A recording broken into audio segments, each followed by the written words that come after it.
Take us on the ride of 500 as the movie's coming out and being released. Talk about Sundance. What happens at Sundance? You're a centerpiece. Your movie's the centerpiece at Sundance. And talk about that feeling, that experience with your family, your friends, and how that came about. Yeah, that was cool. The movie's finished, and they tested a couple times, and we sit there and we watch it with people who were like pulled off the street, and you probably know how tests go, but both confirmed that the movie wasn't terrible. So we were feeling good, but you never know because you're about to, until you have a real audience, until you have an audience of people who watch it, who actually shelled out some cash, you don't really know how they're enjoying it. And so the Sundance thing is terrifying. It's in a 1,400 seat theater, and it ended and it went very well. People really liked it. I had my whole family there, which was awesome, like everyone, aunts and uncles and cousins, and it was, and even then I was like, all right, well, I know most of these people, so the laughing, I don't believe it. I'm still not sure, so I'm not convinced. No, it was great. And people, the reviews come out the next day, and Well, that's before intense. that, what's the tradition at Sundance, whether you have, so these are a lot of industry people that are watching it. What's the tradition of what happens if you have a successful movie? Well, yeah, I didn't know this at the time, but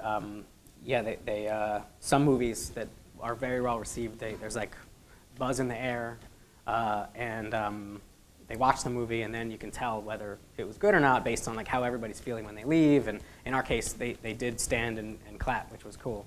And I'm counting how long that's going. I want to see are they just clapping for like that person's name? Is it her, their family? But it lasted a long time, and that buzz goes around. People carry that so that all the rest of the screenings then sell out, and more people go see it. And it's a very nice thing that happens at Sundance. But it's also like they might have just seen like an Iranian movie where someone was molested, and it was really, you never really know what they just came from. So I still, I take all these things with like a grain of salt when, it's hard to get too. You really get carried away with success, I can see. Yeah.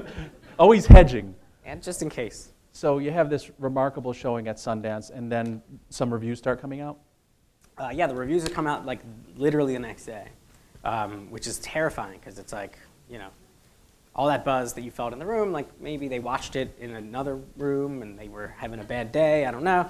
But the reviews ended up being pretty positive, and then like the web went crazy, which was awesome. All the bloggers and everybody were like, oh my God, it's so cool.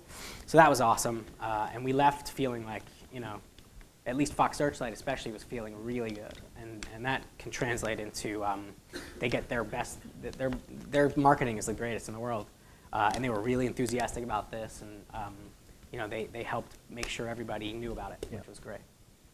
And before we sort of talk about your other project right now, give us some of the highlights. I mean, it's sort of cool to know somebody. We've probably known each other for 18 months, and so during those 18 months, we've got to watch you go from a new screenwriter to having a hit about your life. It's pretty fun to watch. So different.